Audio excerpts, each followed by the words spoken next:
नमोस्तु।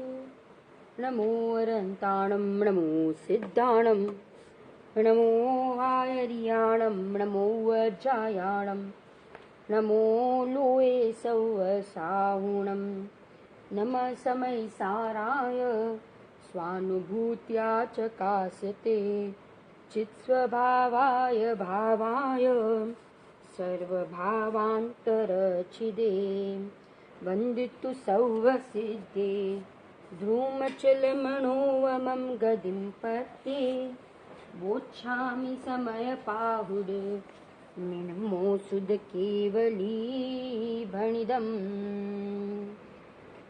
समयसार ग्रंथाधिराज कुंद कुंद आचार्य देव द्वारा रचित और अमृतचंद्र आचार्य देव द्वारा रचित अपन आत्मख्याति नाम की टीका देख रहे हैं। कर्ता कर्म अधिकार की चर्चा अपन कर रहे हैं। उसमें हमने देखा कि यहाँ पे कहा कि जैन शासन में द्विक्रियावादी को मानता नहीं है। माने जैन शासन में द्विक्रियावादी नहीं है कि एक द्रव्य अपना काम भी करे और दूसरे का काम भी करे। ये चीज सर्वज्ञ भगवान के शासन से बाहर है। और दूसरा कहा कि एक ही कार्य के दो कर्ता, एक ही कार्य के दो कर्ता और एक कर्ता और दो कार्य, ये दोनों जो द्विक्रियावादीपना है उसको जिन शासन स्वीकारता नहीं है। यहाँ पे अपन आगे बढ़ते हैं। कल अपन ने 6 कलश का स्वाध्याय किया था। अब आगे जाते हैं तो यहाँ पे 87 नंबर 86 नंबर की गाथा के बाद 87 नंबर की गाथा 87 नंबर की गाथा अपन आज देखने वाले हैं।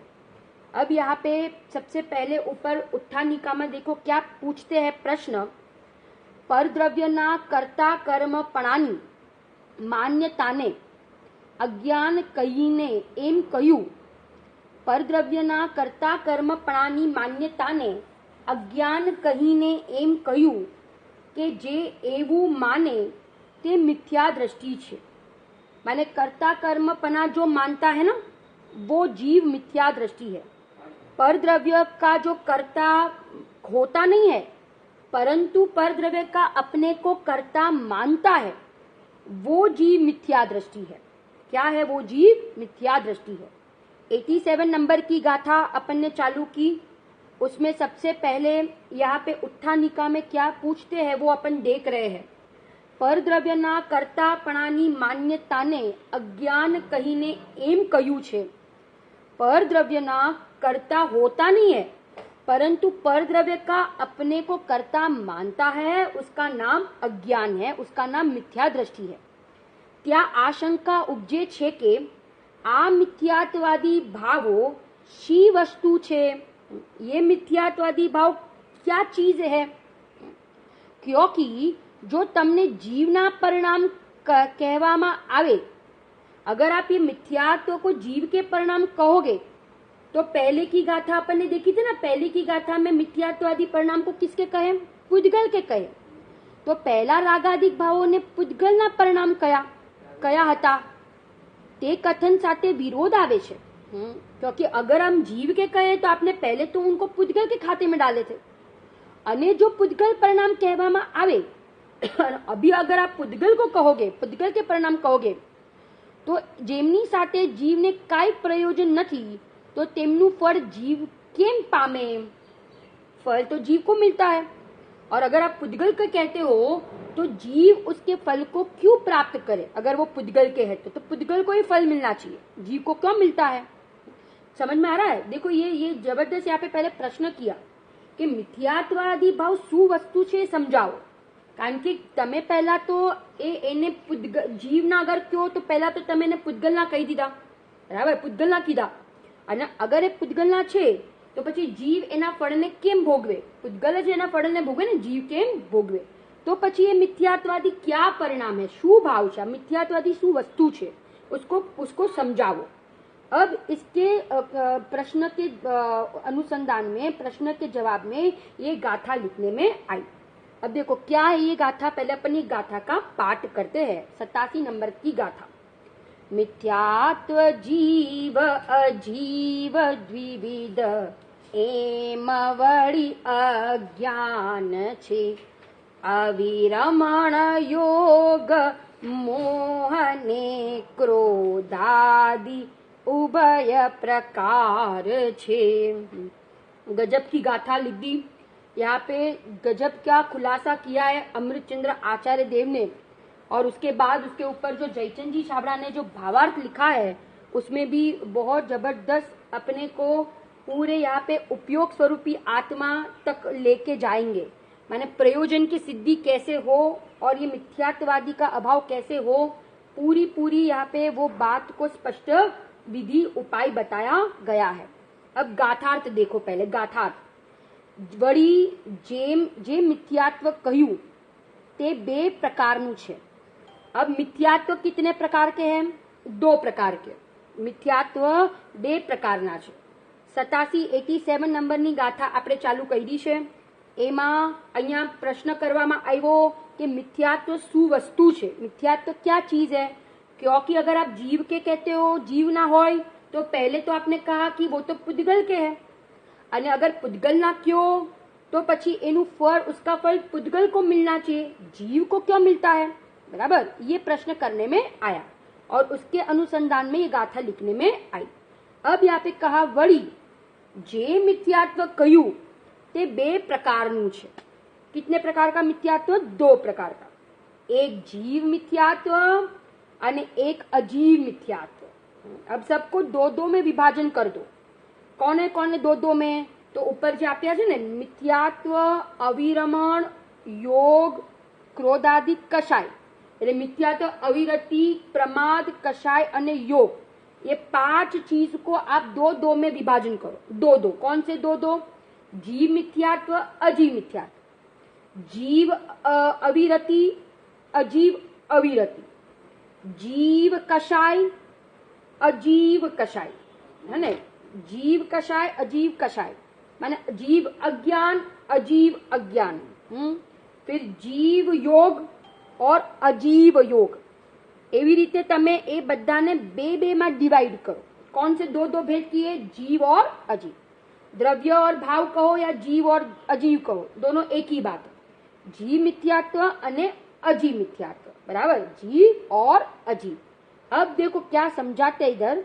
यहाँ पे कह रहे एक जीव मिथ्यात्व અને એક અજીવ મિથ્યાત્વ। જીવ મિથ્યાત્વ છે તો એ જીવની પર્યાય અને અજીવ મિથ્યાત્વ છે અજીવની પર્યાય। અને એવી જ રીતે અજ્ઞાન, અવિરતિ અને યોગ અને મોહ અને ક્રોધ આદિ, કષાય, આ બધા ભાવો जीव અને અજીવના ભેદથી 2-2 પ્રકારે છે। सबको 2-2 में पहले विभाजन कर दो। जीव और अजीव। किन किन को लिया? मिथ्यात्व, अज्ञान, अविरति, योग, मोह અને कषाय, 6 वस्तु ने लीधी। 6 वस्तु को आप 2-2 में विभाजन कर दो। किन 2-2 में? जीव और अजीव। जीव और अजीव, बराबर ना। 2 प्रकार के भेद बताए। अब यहाँ पे देखो टीका पढ़ते हैं। टीका में क्या कहते हैं? मिथ्या दर्शन, अज्ञान, अविरति इत्यादि जे भाव छे ते प्रत्येक मयूर अने दर्पण नी जेम। अभी इधर दृष्टांत किसका दिया ये गाथा में? दर्पण और मयूर का दृष्टांत दिया। किसका दृष्टांत? दर्पण और मयूर का। अब कहते कि जेम अजीव अने जीव वडे भावामां आवता होवाथी अजीव पण छे अने जीव पण छे। माने ये सब है ना, मिथ्या दर्शन, अज्ञान, अविरति, आ बधा भावो जीव जेम दर्पण अने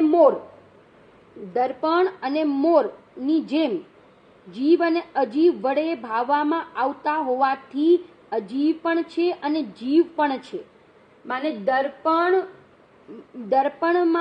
दर्पणनी बहार एक मोर छे अने दर्पणमां एक मोर छे। बराबर, दर्पणनो मोर अलग અને એની સામે જે મોર ઉભો છે એ अलग। ख्याल आ रहा है? वापस दर्पण मोर के भी 2 प्रकार, जैसे मिथ्यात्व के 2 किए ना, जीव और अजीव, ऐसे मोर भी 2 प्रकार का। कौन सा मोर? એક મોર તો જે અરીસાની અવસ્થામાં જે મોરની આકૃતિ બની એ અરીસાનો મોર, અને एक मोर तो जो बाहर है ना वो एक दूसरा मोर, बराबर।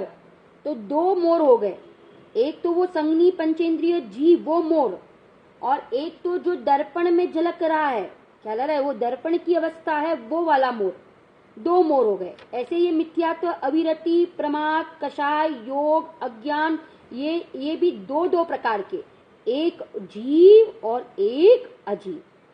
क्लियर, एक जीव और एक अजीव। તે દ્રષ્ટાંતથી સમજાવવામાં આવે છે।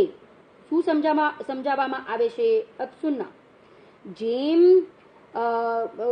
જેમ ઘેરો, વાદળી, લીલો, પીળો આદિ વર્ણરૂપ ભાવો કે જેવો મોરના પોતાના સ્વભાવથી મોર વડે ભાવવામાં આવે છે। हाँ, ખ્યાલ આવે? क्या कहा? आ बधा जे रंग छे ने, आ मोर, हाँ, आ बाहरना मोरना बधा रंग, ये रंग की बात की, बराबर। ये रंग जो है ना, ये सब मोर ए रंग ए बधा ते मोरना पोताना स्वभावथी मोर वडे भाववामा એટલે મોરના પરિણામ એ મોરના રંગ છે, એ મોર વડે બનાવવામાં આવેલા રંગ છે, બરાબર। એ મોરના પોતાના એ પર્યાય છે, પોતાના રંગ છે, તેવો મોર જ છે। वो क्या है? वो मोर है। ये सब जो रंग आदि है ना, ये बताया ना, वो कौन है? वो मोर है, बराबर। वो कौन है? वो मोर है। ये बाहर के मोर की बात की। अब अंदर, अब ये रंग मोरनो भाव છે, આ બધી પર્યાય મોરની છે એટલે એ મોર જ છે। આ બધી પર્યાય જે કીધી, બરાબર, લીલો, પીળો, વાદળી, આ બધા મોરના રંગ છે, અને આ મોરનો ભાવ હોવાથી આ મોર જ છે। अब यहाँ पे दूसरा मोर की बात। अब दूसरा मोर, अब कौन सा दूसरा मोर देखो? અને દર્પણમાં પ્રતિબિંબ રૂપ દેખાતા, અહીંયા કયો? વાદળી, લીલો, પીળો ઇત્યાદि ભાવો કે જેવો દર્પણની સ્વચ્છતા વિકાર માત્રથી દર્પણ વડે ભાવવામાં આવે છે, તેવો દર્પણ જ છે। તેવો કોણ છે? તેવો દર્પણ જ છે। એટલે કે અહીંયા જે અરીસામાં દર્પણમાં જે આ મોરનો જેવો આકાર હતો ને, એવો આકાર અહીંયા થયો ને દર્પણમાં, તો એ આકાર દર્પણનો છે કે મોરનો છે? એ આકાર દર્પણનો છે, અને એ અરીસાની સ્વચ્છતા છે, એ અરીસાના સ્વચ્છતાનો વિકાર છે, બરાબર। એ દર્પણની પર્યાય છે, ખ્યાલ આવે છે? એ મોરની પર્યાય નથી, એ કોની પર્યાય છે? દર્પણની પર્યાય છે, બરાબર। એ पर्याय, ये जो दर्पण में पर्याय थी, वो जो दर्पण में पर्याय हुई, जो आकार बना, जो अवस्था हुई, वो मोर को लेकर नहीं हुई। सुनना बराबर, मोर ने लईने थई ये अवस्था, मोर ने लईने अवस्था नहीं थई, परंतु वो जो आकार बना उसमें वो सामने वाला मोर निमित्त था। सामने वाला मोर कौन था? निमित्त था। परंतु वो आकार जो बना, वो आकार मोर का है कि दर्पण का है? तो कहते हैं दर्पण का है, मोर का नहीं है। क्लियर? ये दृष्टांत में पहले तो समझाया। क्या समझाया? कि यहाँ पे दो चीज है, दो मयूर है, दो मोर है। एक दर्पण वाला मयूर, एक दर्पण वाला मोर, और एक जीव मोर, बराबर। दर्पण वाला मोर और जीव वाला मोर है, दोनों अलग अलग है, दोनों अलग अलग है। ख्याल आ रहा है? वो जीव मोर के कारण दर्पण में मोर नहीं हुआ, क्योंकि वो दर्पण में जो मोर हुआ वो दर्पण की स्वच्छता है, वो दर्पण की ही पर्याय है। उसमें वो जो जीव मोर था वो निमित्त था। जीव मोर था वो कौन था? निमित्त था। ख्याल आ रहा है कि नहीं? ऐसे ही ज्ञान दर्पण में, अब ज्ञान दर्पण में समझाएंगे। मोर रूपी मोर का दृष्टांत देकर अब ज्ञान रूपी दर्पण को आचार्य देव को समझाना है। वो जो आकार बना दर्पण में, वो दर्पण की ही स्वच्छता है, परंतु वो दर्पण का मोर और जीव मोर के बीच में कर्ता कर्म संबंध नहीं है, परंतु दोनों के बीच में कौन सा संबंध है? निमित्त नैमित्तिक संबंध है। फिर से, दोनों के बीच में कौन सा संबंध है? निमित्त नैमित्तिक संबंध है, परंतु कर्ता कर्म संबंध नहीं है। जैसे दर्पण में अग्नि जल की, है ना, दर्पण के बाहर एक अग्नि और दर्पण में जो अग्नि है, तो वो दर्पण में जो अग्नि वो दर्पण की है ना, वो बाहर की अग्नि नहीं है। अब दर्पण में अग्नि जल की, तो वो अग्नि दर्पण में है, तो कहते नहीं है, क्योंकि अगर दर्पण अग्नि दर्पण में घुस जाए तो फिर दर्पण भी कैसा हो जाना चाहिए, दर्पण गर्म हो जाना चाहिए ना। हाँ, इसलिए कहते हैं कि वो दर्पण में दर्पण की अग्नि है, वो बाहर की अग्नि नहीं है। और जो वो अग्नि दर्पण में है वो दर्पण की ही स्वच्छता है, वो दर्पण की ही अवस्था है, उसमें वो बाहर वाली अग्नि वो निमित्त बनी, परंतु उन दोनों के बीच में कर्ता कर्म संबंध नहीं है। ये दृष्टांत हुआ। अब सिद्धांत को समझाते हैं। अब सिद्धांत में शू समझावे छे जो हवे के छे कि तेवी ज रीते मिथ्या दर्शन, अज्ञान, अविरति इत्यादि, એટલે બધું લઈ લો, મિથ્યા દર્શન, અજ્ઞાન, અવિરતિ, યોગ, મોહ, કષાય, બધું આ ભાવો કે જેવો અજીવના પોતાના દ્રવ્ય સ્વભાવથી અજીવ વડે થવામાં ભાવવામાં એટલે કે થવામાં આવે છે તેવો અજીવ જ છે। તેવો કોણ છે? અજીવ જ છે। કોણ અજીવ છે? કે જે આ બધા કર્મનો ઉદય આવે ને, जो गुरुदेव बहुत अच्छे से स्पष्टता की है कि मिथ्या दर्शन कर्म, कर्म जे छे ने मिथ्या दर्शन कर्म, ए मिथ्या दर्शन आदि जे कर्म छे, ए दर्शन मोनी कर्म छे, ए कर्म जीवनी पर्याय छे के अजीवनी? जीवनी के अजीवनी? अजीवनी, अजीवनी पर्याय, बराबर। પછી જે અજ્ઞાનાવરણી कर्म छे वो किसकी पर्याय है? अजीव की, जड़ की। चारित्रमोनी कर्मनी पर्याय छे वो किसकी? अजीव की, बराबर। अविरति की पर्याय है वो अजीव की, वे ज्ञानावरणी कर्म की पर्याय है वो सब अजीव की। कर्मनो उदय जे आव्यो वो जड़ की पर्याय है, वो जीव की पर्याय नहीं है। पहले तो ये समझाया, पहले तो जड़ मिथ्यात्व, अज्ञान, अविरति को समझाया कि जे मिथ्या दर्शन, अज्ञान, अविरति इत्यादि भावो કે જેવો અજીવના પોતાના દ્રવ્ય સ્વભાવથી અજીવ વડે પુદ્ગલ વડે કરવામાં આવેલા તે સબ ભાવ અજીવ છે, બરાબર। જે કર્મનો ઉદય આવે છે ને, તો એ કર્મના ઉદય જે આવ્યો તે કોની પર્યાય છે? તે અજીવની પર્યાય છે। દર્શન મુનિનો ઉદય આવ્યો તો દર્શન મુનિનો ઉદય આવ્યો એ કોની પર્યાય? અજીવની, જીવની पर्याय नहीं। क्लियर? पहले तो अजीव को समझाया। अब देखो जीव को समझाएंगे। अब जीव तेवो अजीव छे अने मिथ्या दर्शन, अज्ञान, अविरति इत्यादि भावो के जेवो चैतन्यना विकार मात्र थी जीव वडे भाववामां आवे छे तेवो जीव ज छे। अब अंदर आओ, अब प्रमाण के द्रव्य में आओ कि भाई अंदर में जो मिथ्यात्व, अविरति, प्रमाद, कषाय, योग आ बधा परिणाम थया, ए परिणाम कोना? वो परिणाम किसने किए? वो परिणाम किसने किए? उस परिणाम रूप कौन हुआ? किसकी पर्याय में हुए? तो जीव की पर्याय में हुए। इसीलिए वो सारे परिणाम जीवज छे। वो सारे परिणाम क्या है? जीवज छे। जो बे वस्तु समझो बराबर। यहाँ पे 2-3 पॉइंट में बता रही हूँ, 3 पॉइंट। एक तो जीव नो स्वभाव, जीव के स्वभाव में मिथ्यात्व नहीं है। मिथ्यात्व बोलते हैं ना, तो आप सब समझ लो, मिथ्यात्व, अविरति, कषाय, प्रमाद, योग बधु। जीव ना पहलो पॉइंट, जीव ना स्वभाव में मिथ्यात्व आदि नहीं है। जीव के स्वभाव में मिथ्यात्व नहीं है। दूसरा पॉइंट, दूसरा, कर्म मिथ्यात्व कराता नहीं है।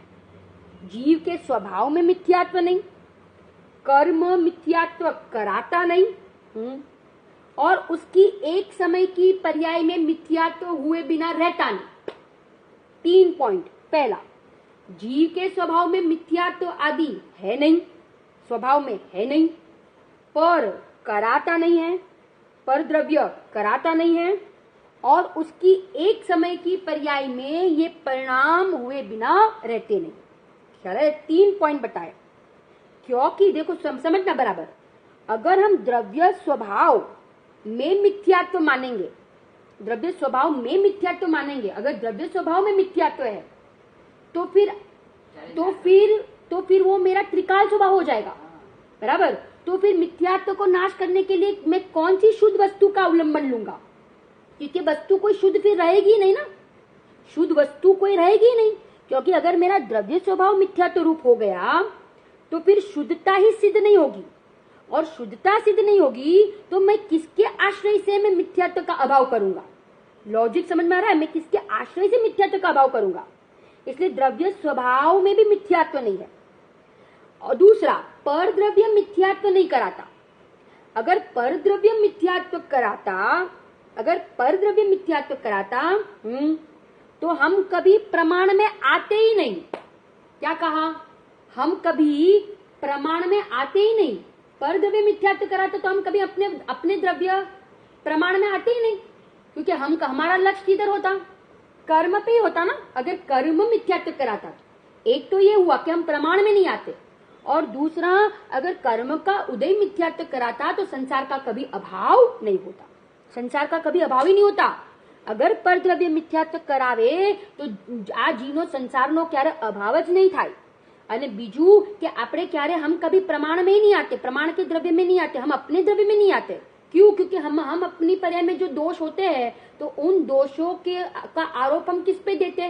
कर्म पे ही देते, और हम कर्म का ही लक्ष्य करते रहते, हम कभी अपने प्रमाण के द्रव्य में नहीं आते। और दूसरा कि कभी संसार का अभाव ही नहीं होता।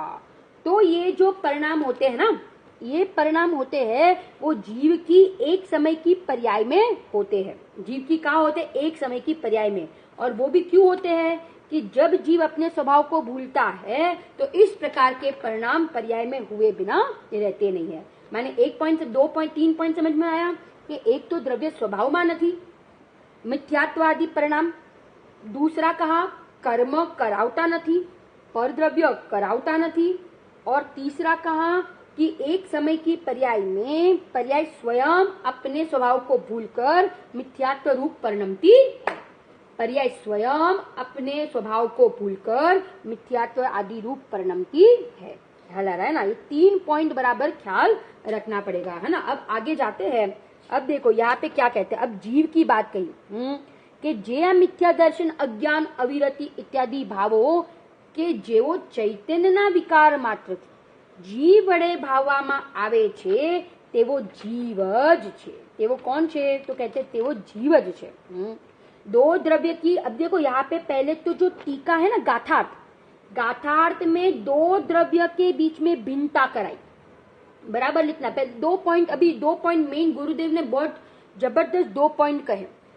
गुरुदेव ने पहले तो ये कहा कि अगर दो द्रव्य के बीच में अगर भिन्नता नहीं करेंगे ना, भिन्नता अभी भिन्नता नहीं हो रही है दो द्रव्य के बीच में, तो फिर वो जीव राग और स्वभाव के बीच में भिन्नता नहीं कर पाएगा।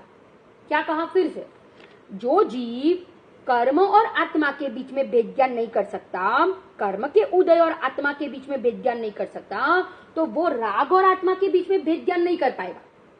जो जीव अपने को पाप का उदय है और पापी मान रहा है, पुण्य का उदय और पुण्यात्मक मान रहा है, तो वो अपने शुभ अशुभ परिणाम से भेद ज्ञान नहीं कर पाएगा। ख्याल आ रहा है? पहले दो द्रव्य के बीच में जो भेद ज्ञान होगा तो वो नियम से अपने परिणाम के बीच में भी क्या करेगा? भेद ज्ञान करेगा। परंतु पहला स्टेप क्या है कि दो द्रव्य के बीच में बराबर भेद ज्ञान करो। किसके बीच में? कि कर्म के उदयी और जीव के बीच में। कि कर्म के उदयी वाला मैं हुआ नहीं हूँ और कर्म मुझे विकार कराते नहीं है, बराबर। जो विकार होता है, जो अशुद्ध परिणाम होते हैं, वो मेरे अपराध से हो रहे, पहले ये नक्की करो। मैं अपने स्वभाव को भूलकर ये परिणाम रूप परिणमता हूँ, ये मेरा अपराध है। भूल आपको भ्रमतवादी आहा। हाँ, क्या कहा ना कि कर्म बिचारे कौन, भूल मेरी अधिकाई। कर्म बिचारे कौन? चल रहा है। पहले तो दो देखो, आगम दो द्रव्य की भिन्नता कराएगा और अध्यात्म द्रव्य पर्याय की भिन्नता कराएगा। फिर से आगम दो द्रव्य की भिन्नता कराएगा और अध्यात्म द्रव्य पर्याय की भिन्नता कराएगा। ख्याल आ रहा है ना? द्रव्य पर्याय पहले क्या होगा? पहले दो द्रव्य की भिन्नता, शरीर और आत्मा जुदा जुदा। अभी तो हम अपने आप को शरीर वाला मान रहे हैं, मैं गोरा, मैं मोटा, काना छदर में तन उपजत अपनी उपज जान, तन नशत आपको नाशमान। पहले दो द्रव्य की, फिर जो परिणाम होते हैं उन परिणाम से जीव के साथ भेद ज्ञान कराएंगे। अब भावार्थ में जयचंद जी छाबड़ा ने एक अलग प्रकार से अब आगे लेके जा रहे हैं, बराबर। अब और सूक्ष्म समझा रहे हैं और यहाँ पे प्रयोजन की सिद्धि करा रहे हैं। क्योंकि देखो दो द्रव्य की भिन्नता, जीव मिथ्यात्व और अजीव मिथ्यात्व को तो समझा दिया, परंतु जीव मिथ्यात्व और अजीव मिथ्यात्व को समझाकर दो द्रव्य की भिन्नता तो करा दी, परंतु अभी भी मेरे प्रयोजन की सिद्धि नहीं हुई है। ख्याल है, अभी भी मेरी क्या नहीं हुई, प्रयोजन की सिद्धि नहीं हुई है। तो अब भावार्थ में देखो जयचंद जी छाबड़ा का एक अलग प्रकार का चिंतन है, वो बता रहे हैं। क्या कह रहे हैं देखो, पुद्गलना परमाणुओं अभी तक तो दो द्रव्य की भिन्नता समझाई, है ना। अब भावार्थ, पुद्गलना परमाणुओं पौद्गलिक मिथ्यात्वादी कर्मरूप परिणमे છે। પુદ્ગલના પરમાણુ એટલે જે કાર્બન વર્ગણાઓ છે ને, तो कार्बन वर्गणाओं सब कर्म रूप परिणमती है, बराबर। जो भी कार्बन वर्गणा है वो सब किस रूप परिणमती है, तो कहते कर्म रूप परिणमती है। ते कर्मनो विपाक माने उदय, जो कर्म का उदय आया, उदय थता तेमाज मिथ्यात्व आदि स्वाद उत्पन्न थाय छे, ते मिथ्यात्व आदि अजीव छे અને કર્મના નિમિત્તથી જીવ વિભાવ રૂપ પરિણમે છે। તે વિભાવ પરિણામનો ચેતનાના વિકાર છે, તેથી તેવો જીવ છે। હવે अभी देखो पंडित जयचंद जी छाबड़ा ने तो पहले कर्म का उदय और जीवना विकार, बराबर। कर्मनो उदय एक पुद्गलनो, बराबर, वो अजीव, और जीवना विभाव परिणाम, અહીંયા देखो चेतनाना विकार कीधा,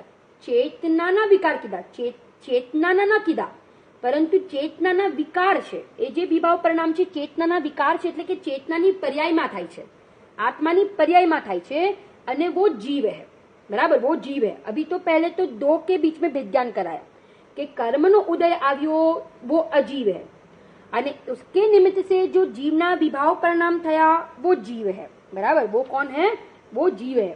અહીંયા बहुत सरस गुरुदेव एक पाछू बे त्रण दृष्टांत आप्या छे कि भाई कुछ भी खाने से, शक्कर खाने से हमें ऐसा लगता है कि हमको शक्कर का स्वाद आया, हमने शक्कर का स्वाद आया, हमने शक्कर को भोगा, परंतु ज्ञान ने शक्कर को नहीं भोगा, ज्ञान ने क्या भोगा, ज्ञान ने शक्कर संबंधी राग को भोगा, शक्कर को नहीं भोगा, क्योंकि वो शक्कर तो जड़ की पर्याय है, तो जड़ की पर्याय वो तो जड़ की है, और जो संबंधी राग हुआ वो जीव की पर्याय है।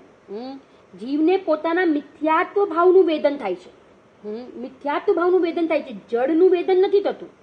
मिथ्यात्व के कारण जीव मिथ्यात्व का सेवन करता है, राग का सेवन करता है, परंतु जड़ का, पुद्गल का सेवन करता नहीं है।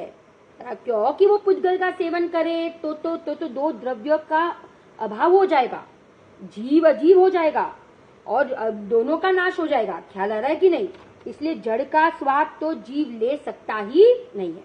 परंतु देखो अब और आगे ले जाना चाहते पंडित जयचंद जी। क्या क्या कहते हैं, अही एम जानवू। इतनी जबरदस्त ये बात है, कितना भेद ज्ञान करवाया है।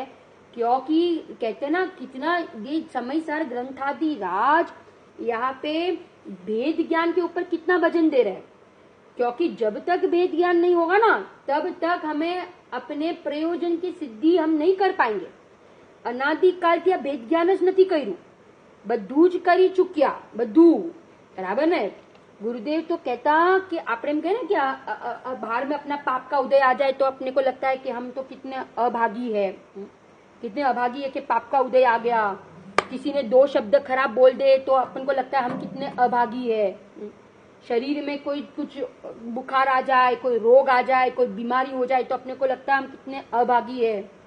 परंतु यहाँ पे कहते हैं, गुरुदेव कहते कि कभी अपने को अभागी नहीं मानो, क्योंकि हम महाभाग्यशाली है। कौन है हम? महाभाग्यशाली। क्योंकि ये कहते हैं कि चक्रवर्ती से भी, गुरुदेव बहुत बार कहते हैं ना कि चक्रवर्ती थी पण अनंत गुणा पुण्य नो बंद करियो हसे, तब जाके ये बात कान में पड़ती है, बात कान में पड़ती है। परंतु ये मिथ्या दृष्टि की तो अनादिकाल से ये जड़ को अपने मानने के संस्कार है ना, तो बार में पुण्य का नहीं हो उदय नहीं होता है तो अपने को अभागी मानता है, माने अपना माप वो बार पुण्य पाप के उदय से करता है, चल रहा है। परंतु यहाँ पे आचार्य कहते हैं, गुरुदेव कहते हैं कि अपन पाप के उदय से अभागी नहीं, अपन तो पाप का उदय होना तो भी हम तो भाग्यशाली है। क्यों भाग्यशाली है? क्योंकि हमें ये उत्कृष्ट बात मिली, हमें ये सच्चे देव शास्त्र गुरु मिले, आज समयसार ग्रंथादिराज मिल गए, हमें ये ग्रंथ भगवान आत्मा शब्द कान में पड़े। बेनश्री कहते थे कि भगवान आत्मा शब्द पण बोलता कोई सिकड़ाव्यो होय तो ये गुरुदेव श्री सिकड़ाव्यो छे। कौन इस पंचम निकृष्ट काल में कौन ऐसी ऊंची बात हमें समझाता, कौन हमें कहता और कैसे हमें ये देव सच्चे देव शास्त्र गुरु का स्वरूप समझाता। ये पर्याय मुझे भ्रांति मिथ्यात्व कर्ता कर्म की प्रवृत्ति का नाश करने के लिए ये पर्याय मिली है। कुछ भी बाहर में ना हो तो चलेगा, परंतु ये कर्ता कर्म की प्रवृत्ति जब तक चलेगी तब तक संसार का अभाव नहीं होगा, है ना। कितना टेंशन, कितना बोझा, कितना कर्तृत्व बुद्धि के भार से दुखी दुखी रहता है। शांति का मार्ग है, समता का मार्ग है, वीतरागता की प्राप्ति करने का मार्ग है, परंतु ये जीव उलझनों में उलझ जाता है और स्वयं अपने सुख शांति के ऊपर क्या कहते हैं, है ना, पैर रखता है, माने सुख शांति को भ्रष्ट करता है, स्वयं ही भ्रष्ट करता है, कोई और नहीं भ्रष्ट करता है। स्वयं इन उलझनों में उलझकर स्वयं अपनी सुख शांति को नाश करता है। गुरुदेव ने तो हमें जीवन जीने की कला सिखा दी कि कोई भी उदय हो, कैसे भयंकर में भयंकर उदय आ जाए तो भी कहते हैं कि मेरा भगवान आत्मा शुद्धात्मा ज्ञायक परमात्मा तो एवो ज छे। जीवन जीने की गुरुदेव ने कला सिखा दी, और जिसको ऐसी वेद ज्ञान की कला आ गई उसका नाम ज्ञानी, और जिसको ऐसी वेद ज्ञान की कला नहीं आती है और निरंतर अपने परिणाम को पर के लक्ष्य से बिगाड़ते हैं तो वो कहते हैं वो जीव अज्ञानी है। ज्ञानी तो 6 खंड के वैभव के बीच में 96 रानियों के बीच में भी कमल के जैसा अलिप्त रहता है, और एक अज्ञानी द्रव्यलिंग धारण करने के बावजूद भी तो कहता है कि दुखी है, कर्म को बांधता है, संसारी है, मूढ़ है, मिथ्या दृष्टि। ख्याल आ रहा है, यानी कहते ना कि एक बधा ताळानी चाबी एक छे, बधा ताळानी चाबी एक छे, शू छे तो के भेद ज्ञान करो। सारे ताले की चाबी क्या है? एक है, भेद विज्ञान। सारे दुख संकटों की चाबी एक है कि एक भेद विज्ञान करो, पर का लक्ष्य छोड़ो, क्योंकि पर में कोई दम नहीं, कर्म के उदय में दम नहीं है, और दमदार वस्तु कौन है? तो मेरा भगवान आत्मा है। अब देखो ये पैराग्राफ में अब पंडित जयचंद जी छाबड़ा अपने को क्या कहना चाहते हैं। यहाँ पे कहते हैं अहीं एम जानवू के मिथ्यात्व आदि कर्मनी प्रकृतिओ छे ते पुद्गल द्रव्यना परमाणु छे। बराबर, जो कर्म का उदय आया ना, तो वो जो उदय आया वो किस द्रव्य है, किसका द्रव्य है, वो कौन सा द्रव्य है? पुद्गल द्रव्यना परमाणु छे। जीव उपयोग स्वरूप छे, तेना उपयोगनी एवी स्वच्छता छे કે પૌદ્ગલિક કર્મનો ઉદય થતા તેના ઉદયનો જે સ્વાદ આવે તેના આકારે ઉપયોગ થઈ જાય છે। अब बराबर समझना, अब क्या कह रहे हैं यहाँ पे। पहले अभी तक तो कर्मना उदय अने आत्मा वच्चे भेद ज्ञान करावी, बराबर। माने अभी तक तो विकारी परिणाम जीव के है, मिथ्यात्व के परिणाम जीव ना छे, અને જે કર્મનો ઉદય આવ્યો એ પુદ્ગલનો છે, અજીવનો છે, એમ બે વચ્ચે ભેદ જ્ઞાન કરાવ્યું। अब पंडित जी क्या कह रहे हैं? अब उपयोग तरफ लेके जा रहे हैं, હવે આત્માની દ્રષ્ટિ કરાવી છે। હવે અહીંયા એમ કહે છે કે જે उपयोग છે ને, उपयोग माने ज्ञान, मेरा जो ज्ञान स्वभाव है, मेरा उपयोग स्वभाव जे છે એ उपयोग स्वभावમાં શું ઝલકે છે? તો કે છે કે કર્મનો ઉદય આવ્યો ને, એ કર્મનો ઉદય, પૌદ્ગલિક કર્મનો ઉદય થતા તે उदयનો જે स्वाद આવે છે, माने एक तो कर्म का उदय, बराबर, और कर्म के उदय के निमित्त से होने वाले विकारी परिणाम, दोनों लेना, दोनों, ये दोनों रूप, ये दोनों चीज, दोनों के आकार रूप उपयोग परिणमता है, ये आकार रूप उपयोग थाई छे, समझो बराबर, क्योंकि उपयोग का स्वभाव स्वपर प्रकाशक है ना, तो एक कर्मना उदय અને કર્મના ઉદયના લક્ષ્ય થવાવાળા રાગાદી પરિણામ એ બંનેના આકાર રૂપે ઉપયોગ થઈ જાય છે. આકાર રૂપે એટલે બરાબર સમજના, આકાર કા અર્થ लिखना जानने रूप, આકાર, હા, આકાર એટલે કે એના જાણવા રૂપ પરિણમે છે, એના જાણવા રૂપ પરિણમે છે. કોણ? ઉપયોગ, જ્ઞાન ઉપયોગ. કોનો? જ્ઞાનીનો કે અજ્ઞાનીનો? બંનેનો, જ્ઞાનીનો પણ અને અજ્ઞાનીનો પણ. ઉપયોગ પુદ્ગલ કર્મનો ઉદય અને પુદ્ગલ કર્મના ઉદયના લક્ષ્ય થવાવાળા રાગાદી પરિણામ એ બંનેના આકાર રૂપ ઉપયોગ થઈ જાય છે, એટલે કે दोनों को जानता है, उपयोग दोनों को जानता है, बराबर. परंतु देखो अब भूल कहाँ हो रही है, भूल क्या कर रहे हैं? અજ્ઞાનને લીધે તે સ્વાદનું અને ઉપયોગનું ભેદ જ્ઞાન નથી. આ देखो अभी तक तो मिथ्यात्वादी परिणाम जीव के कहे, मिथ्यात्वादी परिणाम जीव के कहे અને કર્મનો ઉદય પૂતગલનો કીધો. પરંતુ હવે એમ કહે છે, હવે સમજો બરાબર વાત, હવે એમ કહે છે કે ખાલી કર્મનો ઉદય પૂતગલનો નહીં, પરંતુ એ રાગાદી પરિણામ પણ પૂતગલના, જીવના નહીં. ખ્યાલ આવે છે? જીવના નહીં, કારણ કે જીવનો તો ખાલી ઉપયોગ સ્વભાવ છે. જીવનો ખરેખર સ્વભાવ શું છે? ઉપયોગ સ્વભાવ છે. રાગ કરવો એનો સ્વભાવ નથી. હવે રાગ થઈ તો રહ્યો છે પર્યાયમાં, તો એ રાગ થઈ રહ્યો છે જે પર્યાયમાં અને કર્મનો ઉદય આવે છે, એ બંને વસ્તુ એના ઉપયોગમાં ઝલકે તો છે, બરાબર, ઝલકે છે, એ ઉપયોગ એને જાણે છે. પરંતુ જો અજ્ઞાનીને અજ્ઞાનના કારણે, કિસકે કારણે? અજ્ઞાનના કારણે, જ્ઞાન નથી ને, અજ્ઞાનના લીધે તે સ્વાદનું એટલે કર્મનો ઉદય અને એના નિમિત્તે થવાવાળા જે મિથ્યાત્વાદી પરિણામ, એ બંનેનું અને ઉપયોગનું એટલે કે જ્ઞાનનું બે વચ્ચે એને ભેદ જ્ઞાન નથી. જ્ઞાન અને પૂતગલ વચ્ચે, ઉપયોગ અને પૂતગલ વચ્ચે, પૂતગલમાં બંને લઈ લીધા. કયા બંનેને? કર્મનો ઉદય અને રાગાદી પરિણામ, બરાબર. અને ઉપયોગ વચ્ચે શું નથી? તો કે ભેદ જ્ઞાન નથી, બરાબર ને. अभी तक तो आगम से पहले बताया, क्या बताया? कि रागादी परिणाम जीवना અને કર્મનો ઉદય પૂતગલનો, બરાબર. પરંતુ હવે ઓર અંદર રહી જાય છે. હવે કે છે કે જે વિકારી પરિણામ થયા ને, એ વિકારી પરિણામ પણ ખરેખર જીવના નહીં. જીવનું કોણ? તો કે છે ઉપયોગ એ જીવનો, બરાબર. જ્ઞાન દર્શનનો વ્યાપાર એ જીવનો, બાકી બધું જીવનું કાંઈ નહીં. એટલે હવે રાગ અને કર્મનો ઉદય ઉપયોગમાં ઝલકે છે, પરંતુ એ ઉપયોગ અને રાગ આદિ પરિણામ વચ્ચે અજ્ઞાનીને શું નથી? તો કે છે ભેદ જ્ઞાન નથી. આ ભેદ જ્ઞાન નથી. તેથી તે સ્વાદને જ પોતાનો ભાવ જાણે છે. કોને જાણે છે? તો કે છે કે રાગ ઝલક્યો ને, રાગ પર્યાય, રાગ જ્ઞાનમાં ઝલક્યો, બરાબર ને.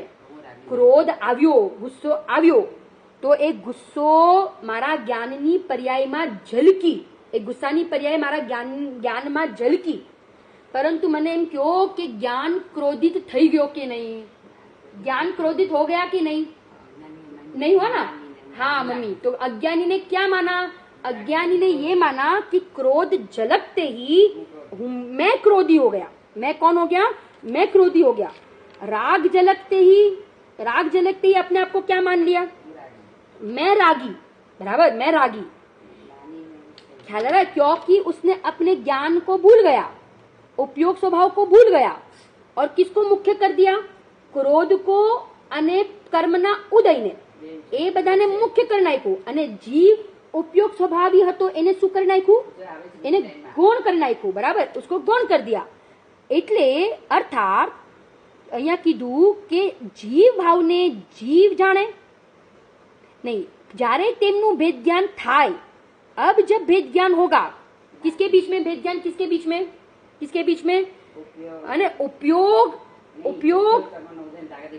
હા, ઉપયોગ અને પૂદગલ. પૂદગલમાં બેવ લઈ લો, કર્મનો ઉદય અને રાગાદી પરિણામ. બરાબર, એ બે વચ્ચે ભેદ જ્ઞાન થાય. અર્થાત જીવ ભાવને જીવ જાણે અને અજીવ ભાવને અજીવ જાણે. જીવ ભાવને જીવ જાણે. હવે જીવનો ભાવ અહીંયા કયો? જીવનો ભાવ કયો મમ્મી? કયો? જીવ ભાવને જીવ જાણે. ઉપયોગ, જ્ઞાન દર્શન વાળો વ્યાપાર. ઉપયોગ, એ ઉપયોગ વાળો ઉપયોગમય જીવને જીવ જાણે. જીવ જાણે. બરાબર, અને અજીવ ભાવને અજીવ જાણે. અજીવ ભાવને અજીવ એટલે કે રાગાદી પરિણામ કર્મના ઉદયને અજીવ જાણે.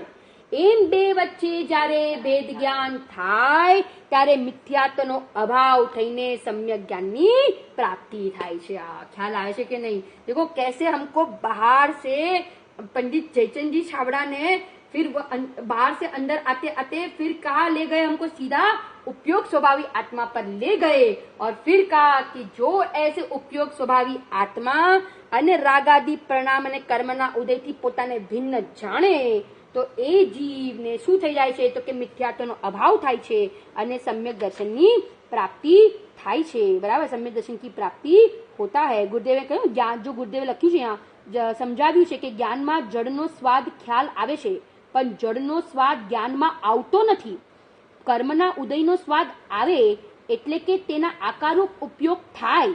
એના આકારરૂપ ઉપયોગ થાય પરંતુ એ જ્ઞાન જડ કર્મ રૂપ થતો નથી. રાગ જણાય પણ રાગ રૂપ જ્ઞાન થતું નથી. એમ જ્ઞાન કર્મનો ઉદય અને જ્ઞાન વચ્ચે, राग અને ज्ञान वच्चे भेद विज्ञान થાય तो वो जीव नियम से अज्ञानी में से क्या हो जाता है? ज्ञानी हो जाता है. बस खाली दो मेन तो दो के बीच में भेद ज्ञान करना है, ज्ञान और ज्ञेयों के बीच में. ज्ञान और ज्ञेय के बीच में भेद ज्ञान कर ले. बराबर, ज्ञान और ज्ञेय के बीच में भेद ज्ञान करेंगे तो नियम से ये जीव ज्ञानी अज्ञानी में से क्या हो जाएगा? ज्ञानी हो जाएगा. माने ज्ञान में गिने झलक रहे हैं परंतु अपने को उस गिने वाला मानना, राग वाला मानना, मकान, पुत्र, स्त्री, शरीर, धंधा, व्यापार, पैसे वाला मानना आज तो जैन धर्म में कीधुं छे मोटामां मोटो पाप छे. महापाप कोई जैन धर्म में कीधो होय तो आ गिने वाळो पोताने मानवो. गुरुदेवનું અંતિમ એક વાક્ય કહીને પૂરું કરું છું. ગુરુદેવ કહે છે ને કે કેટલા વાળો પોતાને માન્યો परंतु एक चैतन्य वालों अपने आप को नहीं माना. ऐसे हम अपने आप को चैतन्य वाला माने और ऐसे चैतन्य स्वभावी आत्मा का अनुभव हो. इसी मंगल भावना के साथ अपन स्वाध्याय पूरा करते हैं. आंटी नहीं आ रहा. आनंदमय है जिनवाणी नित्य बोधिनी जिनवाणी जग कल्याणी जिनवाणी साची माता जिनवाणी संकट त्राता जिनवाणी सब कुछ दाता जिनवाणी मोक्ष प्रदाता जिनवाणी मोह भगावे जिनवाणी ज्ञान जगावे जिनवाणी काम नशावे जिनवाणी वैराग्य बढ़ावे जिनवाणी निजानंद रस बरसानी निज निधि निज में ही जानी कोई नहीं जिसकी सानी सहजन मुँह माँ जिनवाणी. बोलो सहजन मुँह माँ जिनवाणी. निज निधि निज में बताई यह अनंत उपकार है. इसके लिए जिनवाणी माँ को वंदना शत बार है, वंदना शत बार है। बोलो बोलो अम्बाला विदेही।